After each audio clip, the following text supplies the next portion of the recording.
इन देखी पुकार पहाड़ों के दरमियान छुपा हुआ एक छोटा सा गांव नूर आबाद अपनी खूबसूरती और सुकून के लिए मशहूर था।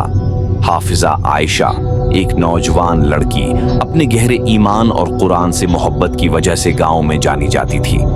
वो यतीम थी और अपने चचा अहमद के घर में पली बढ़ी।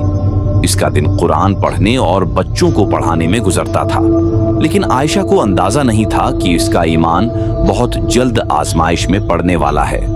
उसके चचा को गांव के किनारे पर एक पुराना मकान विरासत में मिला था जो परअसरार कहानियों और भूत प्रीत के कस्सों में लपटा हुआ था।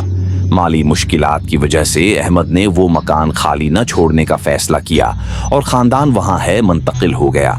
नया मकान ये मकान वसीआ था, लेकिन उसके दर वो दीवार पुरानी यादों और वक्त की शिकस्ता छाप लिए हुए थे। आयशा को पहले दिन ही एक अजीब सी बेचैनी महसूस हुई। रात को दरवाजे खुद ब खुद खुलने लगे, साए हरकत करते दिखाई दिए और दीवारों से आहटें सुनाई देने लगे। अहमद ने इन बातों को नजरअंदाज किया, लेकिन आयशा जानती थी कि कुछ गलत है। एक रात जब आयशा नमाज पढ़ रही थी, उसे एक हल्की सी सरगोशी सुनाई दी। जब वो मुड़ी तो एक धुंधला सा साया नमूदार हुआ। ये एक शख्स की शक्ल थी जिसकी आंखों में गहरा दुख छिपा हुआ था। तुम कौन हो? आयशा ने पुख्ता लहजे में पूछा। साए ने अपना नाम जीद बताया और कहा कि वो एक जंगजू था जिसे सदियों पहले एक जादूगर ने धोखा देकर कैद कर दिया था। जीद का कहना था कि वो तब से इस मकान में फंसा हुआ है। जीद ने आयशा को बताया कि ये मकान हजारों साल पहले बनाया गया था। एक पुराने कब्रिस्तान पर बनाया गया था, जहां जादूगर की बदरौह ने अपनी तारीक ताकतों का कब्जा जमा रखा था। उसकी रूह और दीगर बेचैन रूहें उसी जगह पर कैद थीं। आयशा ने जीद की मदद करने का वादा किया। वो यकीन रखती थी कि कुरान पाक की तिलावत इस मकान को पाक कर सकती है, लेकिन जीद ने खबरदार किया कि जादूगर की बदरूह है, अब भी ताकतूर है और ये एक खतरनाक मिशन होगा। आयशा ने मकान के हर कोने की तलाशी शुरू की। तहखाने में उसे दीवारों पर अजीब अलामतें और जादू के निशान मिले। इसी दौरान उसकी छोटी कजन अमना बीमार हो गई और उसके चचा ने इन वाकयात का इल्जाम आयशा पर डाल दिया। मायूस लेकिन प्राज़म आयशा ने अल्लाह से मदद की दुआ की।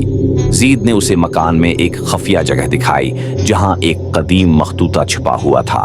उसमें जादूगर की रसूमात का जिक्र था और बताया गया था कि पहाड़ों में एक तावीज छुपा हुआ है जो इस लानत को खत्म कर सकता है।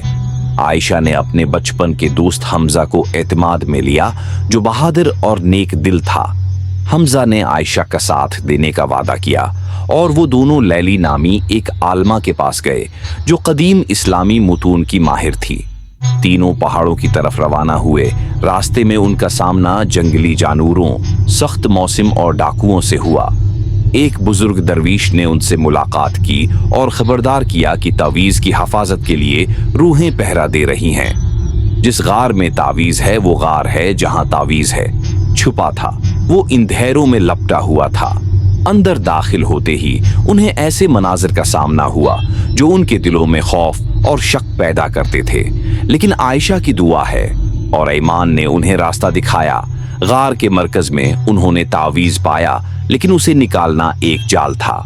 बदरूहों ने उन पर हमला किया और जीद ने अपनी रूहानी ताकत से उनका दिफा किया ताकि वो वहां से बेहिफाजत निकल सकें। तवीज लेकर वापस आने के बाद जादूगर की बदरूह ने अपनी पूरी ताकत जाहिर की। गांव में अजीब वाकयात होने लगे और खानदान पर हमले तेज हो गए। आयशा ने तावीज और कुरान की तलावत से बदरूह की ताकत कमजोर करना शुरू की, लेकिन जादूगर ने उसके करीबी लोगों को निशाना बनाना शुरू कर दिया, जिससे आयशा को उसका सामना करने पर मजबूर होना पड़ा।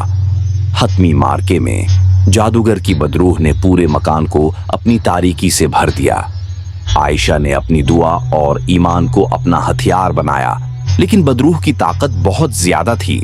जीद ने महसूस किया कि इस लानत को खत्म करने का वाहिद तरीका खुद को तावीज के साथ मिला देना था। अपनी कुर्बानी देकर जीद ने जादूगर को हमेशा के लिए खत्म कर दिया। मकान पाक हो गया और तमाम रूहें आजाद हो गईं। खानदान ने उस मकान को छोड़ने और गांव वापस जाने का फैसला किया। आयशा अगरचा ज़ीद की कुर्बानी पर गमगीन थी, लेकिन उसे इत्मीनान था कि उसने एक अजीम मकसद पूरा किया। सालों बाद आयशा ने हमजा से शादी की और उनका एक बेटा हुआ जिसका नाम ज़ीद रखा गया। वो ज़ीद की कुर्बानी को हमेशा याद रखना चाहते थे।